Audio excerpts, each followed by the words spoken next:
I know there's many people here today who are living with vision loss. That's why we're all here. And I tried to think to myself, okay, what do I think are the top 3 things that are the most important to live independently and have quality of life as a person who is blind or visually impaired or deafblind? What are my top 3? You know, us athletes, we like our top 3 lists, right? So here's my top 3 list to live successfully with vision impairment. Number 1, it's your own outlook. It's your own perception of your vision impairment. As a 9-year-old kid, 10-year-old kid, I was like, hey, no big deal, Mom. I got it. I can do it. I was like, you know, I learned it was a big deal, but that was my attitude. I can do this. Got to work harder. Got to use some tools. Okay, got it. But man, my attitude was, gonna find a way. Gonna figure this out. If your attitude is, oh, I can't do that. I can't see. I can't do that. I can't see. Guess what? And everyone already knows the answer. You won't do it. You've already determined. It's a self-fulfilling prophecy. If you believe it's not possible, then it clearly is not possible. So it has to start with the person who has the vision loss and how they perceive their own vision loss and the task in front of them. Yes, I'm going to learn how to use the bus. I'm going to learn how to go grocery shopping. I'm going to learn how to pay my bills. I can do this. I have to do it differently than I did before, but I can do this. So it starts with your outlook. Number 2 on my top 3 list, tools. The right tools. And this is, I can't even tell you how invaluable technology is in my life. My iPhone. Love my iPhone. iPhone rocks, okay? Just clearing the air right now. If you don't have an iPhone, go get an iPhone, okay? Android, don't bother. Just get an iPhone, okay? You've got a screen reader built into your iPhone. It will talk to you. You've got Siri, personal assistant. Hey, Siri, play me my music while I'm running. I can do whatever, I have students at Perkins, totally blind students with iPhones. I'm like, yes, let's get our Braille display hooked up, rocking it with your iPhone. Love it. iPad, iPhone. Mac. I used to be a PC user with Zoom text, switched to Mac, love Mac, all Mac. So, love it. Would not have a master's degree without my Mac, okay? It is access. It is, if you put anything on a piece of paper, I cannot see it.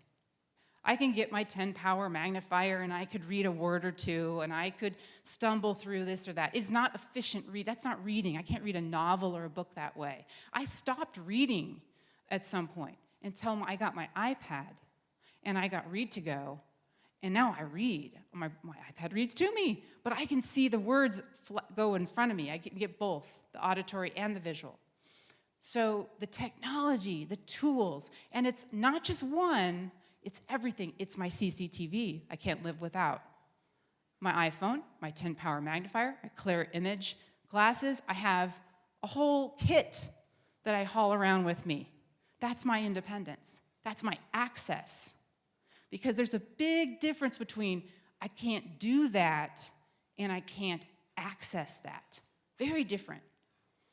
I can't read a 12-point, or I can't read a newspaper, but I can access a newspaper, okay? So these tools are essential, and they have given me my independence.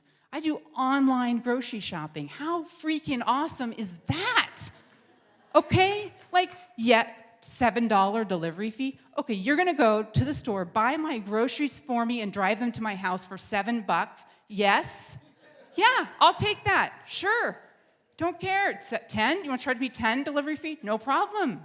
Okay? Grocery shop. I mean, do you know, and many people know what this is like, as you have low vision or you're visually impaired, you go into a grocery store, you've walked into a blur a blur of color. It is, what's down this aisle? I have no idea.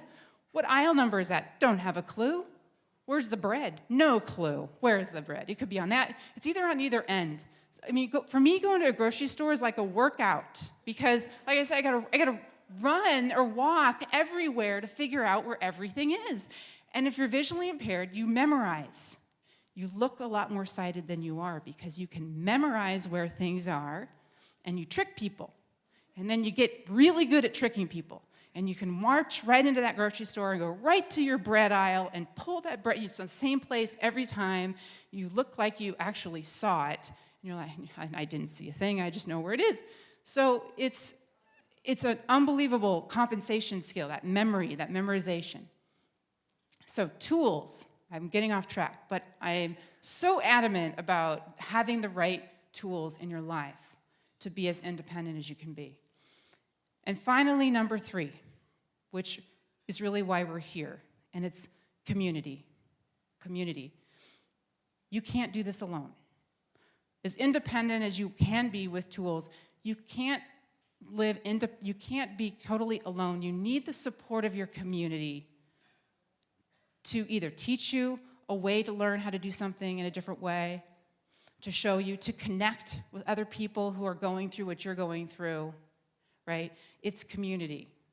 So number 3 on my all-time need list for successful and independent life is community, and that's where Low Vision Resources comes in, right? It's not enough to say to somebody who just found out they lost all their visual acuity, or most of their visual acuity, they're at 2100, 2200, they can't read, they can't drive, and they're afraid to leave their house. And it's not enough to say on the phone, you can do it. Not gonna work. You have to have the people in the community who come to that person's house and bang on the door and barge in and say, you're gonna do this and I'm gonna show you how. Okay, we're gonna get online, I'm gonna get you a Mac and an iPhone and we're gonna get online and do grocery shopping, right? But you need that. You need the hands-on, up in your face, totally straightforward with you. This is how you can do this.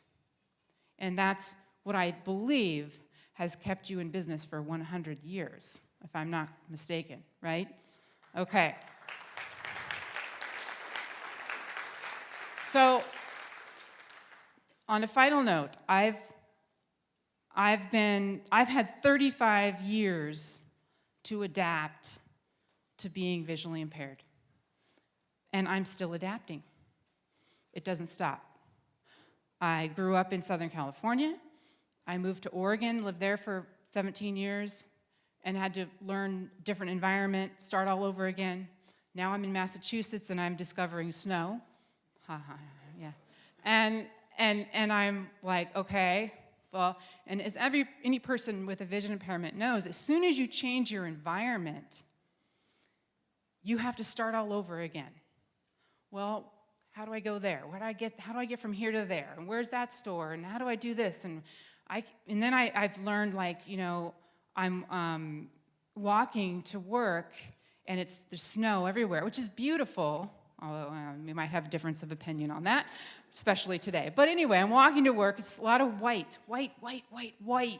And then I open a door to a building and I walk in and it's like the lights went off because with my vision, I don't adapt to that change. So it's like, whoa, totally didn't have that. I didn't have that in Oregon or even in California. So I've had 35 years to try to figure this out. That's a huge head start on someone who is maybe 55, 60, 65 years old and has just found out they have macular degeneration or cataracts or glaucoma. And now at 55, 60 years old, they have to figure it out. And I've had 35 years to figure it out, and I still don't have it figured out, okay? So thank goodness for someone for Low Vision Resources, because you're gonna help them figure it out. You're gonna help them figure it out. They don't have 35 years, right? The other thing they don't have, and as you know about my story, they don't have a parent as an advocate. I had this incredible support in my home. I no doubt would not be standing here without my parents. I had an incredible mom who was my advocate for my lifetime, for her lifetime. And our seniors today who are experiencing vision loss don't have that advocate, but they have you. So thank you very much, and thank you for making your way here on a very treacherous morning. And I'm very excited I was able to speak with you today, and thank you for all the work that you do. Thank you.